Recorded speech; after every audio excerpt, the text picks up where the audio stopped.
கர்த்தருடைய பரிசு நாமத்திற்கு ஸ்தோத்திரம் உண்டாவதாக. இன்றைய ஜீவவார்த்தை நிகழ்ச்சியை கேட்டுக்கொண்டிருக்கும் அனைவரையும் கர்த்தருடைய பரிசு நாமத்தினால் வாழ்த்துகிறேன், ஆசீர்வதிக்கிறேன். இன்றைய தின தியானத்திற்கு தேவன் கொடுத்த வேத பகுதி, அது எபேசியர்களின் நிருபம், அதில் 2ஆம் அதிகாரம், அதில் 8ஆம் வசனம். எபேசியர் 2:8. கிருபையினாலே விசுவாசத்தை கொண்டு ரட்சிக்கப்பட்டீர்கள், இது உங்களால் உண்டானதல்ல, இது தேவனுடைய ஈவு. இன்றைய தினம் இதை கேட்டுக்கொண்டிருக்கும் தேவ ஜனமே, தேவ பிள்ளைகளே, தேவனுடைய ஈவை இலவசமாக பெற்றுக்கொள்வதற்காக, தேவனுடைய ஈவை பெற்றுக்கொண்டு அதில் மகிழ்ந்து களி கூறுவதற்காக கர்த்தர் இன்றைய தினம் நம்மளை அழைக்கிறார். இதுல பாருங்க, இதுல ஒரு 2 காரியங்கள் சொல்லப்பட்டிருக்கிறது, 3 காரியங்கள் சொல்லப்பட்டிருக்கிறது. பார்த்தோம்னா, கிருபையினாலே விசுவாசத்தை கொண்டு ரட்சிக்கப்பட்டீர்கள், கிருபை, அடுத்து விசுவாசம், தேவனுடைய ஈவு, 3 காரியங்களும் இதில் சொல்லப்பட்டிருக்கிறது. அப்ப கிருபைனா நம்ம எல்லாத்துக்குமே தெரியும், தேவனுடைய கிருபை இல்லாம, தேவனுடைய பார்வை இல்லாம நம்ம உலகத்துல உயிர் வாழ முடியாது.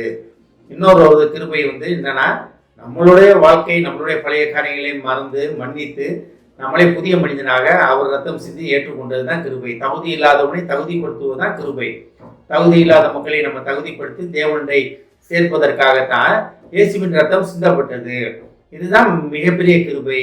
அதாவது நம்ம ஜென்ரலா இதை யாரையும் நான் குறை சொல்றதுக்குன்னு சொல்ல, என் பிள்ளை செஞ்சா ரைட்டு, அடுத்த வீட்டுக்காரங்க செஞ்சா, அடுத்த பிள்ளைகள் செஞ்சா தவறு அப்படின்னு சொல்றவங்க நிறைய அநேகர் இருக்கும் தன் பிள்ளைகளை பாதுகாப்பதற்காக. இது தவறுன்னு சொல்ல மாட்டேன் நான். தன் பிள்ளைகள் மேல வைத்திருக்கிற அளவு கடந்த பாசம், அதிகமான பாசம். இப்போ உலக பெற்றோரே அப்படி இருக்கும்போது, பரலோக பிதாவானவர் நம்ம மேல வைத்திருக்கிற அளவுக்கு அதிகமான பாசம் தான் இதை வெளிக்காட்டுகிறது. நம்ம பாவங்களை மன்னித்து, கிருபியாக நம்மளை மன்னித்து, நம்மளுடைய பழைய வாழ்க்கையை மன்னித்து நம்மளை புதிய வாழ்க்கைக்குள்ள கொண்டு போறது தான் கிருபை. நம்மளை கொண்டு போவதுதான் கிருபை. அது எல்லாத்துக்குமே தெரியும். ஆனா அந்த கிருபையை நம்ம எப்படி பெற்றுக்கொள்ள முடியும்னா, தேவன் மேல் வைத்திருக்கிற விசுவாசத்தினால் மட்டும்தான் அந்த கிருபையை பெற்றுக்கொள்ள முடியும். விசுவாசம் இல்லாம ஒருவனும் தேவனை தரிசிப்பதில்லை. தேவனை பார்க்க முடியாது, தேவனை போக முடியாது. பரிசுத்தம் இல்லாமல் ஒருவன் தேவனை தரிசிப்பதில்லை என்ற வார்த்தை எவ்வளோ உண்மையோ, அதே போல விசுவாசம் இல்லாமல் தேவனிடை நம்ம வரவே முடியாது. என்ன விசுவாசம்? எனக்காக மரித்து, எனக்காக உயிர்த்து, எனக்காக ரத்தம் சிந்தி மரித்த இயேசு கிறிஸ்து, எனக்காக பரிந்து பேசுகிற இயேசு கிறிஸ்து ஒருவர் உண்டு அப்படின்ற விசுவாசம் நம்ம மேல, தேவன் மேல இருக்க வேண்டும். அந்த விசுவாசம் நம்மகிட்ட இருந்தா தான் தேவனுடைய கிரியை நமக்குள்ள வேலை பார்க்கும். இது எப்படின்னா, நீங்க வீட்டுல டிவி இருக்கும், நல்லா நீங்க லட்சக்கணக்கான ரூபா போட்டு கூட டிவி வச்சிருக்கலாம். இல்லை, நம்ம செல்போன் இல்லாத ஆளுங்களே இன்னைக்கு கிடையாது. அந்த செல்போன்ல நீங்க சிம் இருக்கு. செல்போன் ஐஃபோனா இருக்கலாம், இல்லை 1 லட்சம் 2 லட்ச ரூபா 10 லட்ச ரூபா சேட்டலைட் ஃபோனா கூட இருக்கலாம். அதில் நல்ல காஸ்ட்லியான சிம் போட்டிருக்கலாம். நீங்கள் இவ்வளோ வருஷத்துக்கான டாக் டைம் வச்சுருந்துருக்கலாம். ஆனால் அதில் சார்ஜ் இல்லைன்னு வச்சுக்கிங்களேன், அது எத்தனை கோடிக்கணக்கான ரூபா செல்லாக இருந்தாலும் அது உபயோகப்படுத்தாது. அந்த சார்ஜ் தான் விசுவாசம்.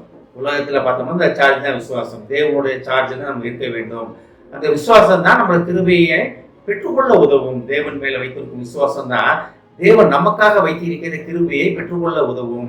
ஆனால் தான் அந்த வசனம் அழகா சொல்லுகிறது, கிருபையினாலே விசுவாசத்தை கொண்டு ரட்சிக்கப்பட்டீர்கள், இது உங்களால் உண்டானதல்ல, தேவனுடைய ஈவு. நம்மளால கிருபையை பெற்றுக்கொள்ள முடியாது. ஒருவேளை நீங்க உங்க பிள்ளைகளுக்கு கிருபையா இருக்கலாம், ஆனா தேவ கிருபையை பெற்றுக்கொள்ள வேண்டும் என்றால் அந்த தேவன் மேல் வைத்திருக்கிற விசுவாசம் வேண்டும். இது தேவனுடைய ஈவு. ஈவுனா எல்லாமே தெரியும், ஒரு பரிசு, ஒரு அன்பளிப்பு. இது எல்லாத்துக்குமே கொடுக்குற ஒரு அன்பளிப்பு. உலகத்துல ஃபர்ஸ்ட் வர்றவங்களுக்கு தான் அந்த அன்பளிப்பு இருக்கும். ஆனா தேவன்கிட்ட கடைசியா வந்தாலும் அந்த அன்பளிப்புக்காக காத்து கொண்டிருக்கிறது பரலோகம் நமக்காக. அப்ப நம்மளுடைய விசுவாசம் எங்கே இருக்கிறது? அந்த விசுவாசம் தான் தேவனுடைய ஈவு. தேவன் வைத்திருக்கிற ஈவை பெற்றுக்கொள்ளும் வாசல் படிதான் விசுவாசம். நமக்காக வைத்திருக்கிற பரலோகத்துக்குள்ள உள்ள நுழையிறதுக்கான அந்த வாசல் படியை நம்ம பார்த்து கண்டுபிடித்து அதில் போவதுதான் விசுவாசம். அந்த விசுவாசம் இருந்தா தான் கிருபை நமக்கு கிடைக்கும். அந்த கிருபை இருந்தா தான் தேவனை நம்ம முழுமையாக தெரிந்து கொள்ள முடியும். இதை கேட்டுக்கொண்டிருந்த தேவ ஜனமே, கிருபையினாலே விசுவாசத்தை கொண்டு ரட்சிக்கப்பட்டீர்கள், இது உங்களால் உண்டானதில்லை, தேவனுடைய ஈவு. தேவனுடைய ஈவை பெற்றுக்கொள்வதற்காக ஆயத்தமாவோம். ஜெபிப்போம். எங்களை அதிகமான அன்பின் பரலோக பிதாவே, கர்த்தாவே, கிருபையினாலே விசுவாசத்தை கொண்டு ரட்சிக்கப்பட்டோம் என்பதை நாங்கள் புரிந்து கொண்டோம். ஆண்டவரே, உண்மையில் வைத்திருக்கும் விசுவாசமே எங்களை உமது கிருபை, நீர் எங்களுக்கு வைத்திருக்கும் கிருபையை பெற்றுக்கொள்ளும் வழிவாசல் என்பதை அறிந்து கொண்டோம். ஆண்டவரே, ஏஸ்தாவனே, விசுவாச குறைச்சல் உள்ள காலங்களை நீர் அறிவீர். ஆண்டவரே, தயவாக மன்னியும். ஆண்டவரே, உண்மை பற்றிய விசுவாசத்திலே நாங்கள் பலப்பட எங்களுக்கு உதவி செய்யும். ஆண்டவரே, உங்களுடைய ஈவை பெற்றுக்கொள்ள உதவி செய்யும். ஆண்டவரே, அதிலே நிலைத்து நிற்க உதவும். அப்பா, இதை கேட்டுக்கொண்டு ஒவ்வொருவரையும் ஆசீர்வதிக்கிறோம். அப்பா, ஒவ்வொரு குடும்பத்தையும் ஆசீர்வதிக்கிறோம். ஆண்டவரே, குடும்பத்தில் ஒவ்வொருவரும் தம்முடைய கிருபையாலே நீர் வைத்திருக்கும் தேவ ஈவை உண்மையில் வைத்திருக்கும் விசுவாசத்தினால பெற்றுக்கொள்ள உதவி செய்ய மாட்டவர். வீட்டில் உள்ள சிறியோர் பெரியோர் அனைவரையும் ஆசீர்வதிக்கிறோம் அப்பா.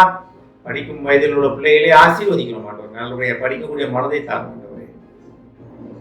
இயேசுவின் மூலமாய் கேட்கிறேன் நல்ல பிதாவே, ஆமென். கர்த்தர் உங்களை ஆசீர்வதிப்பாராக.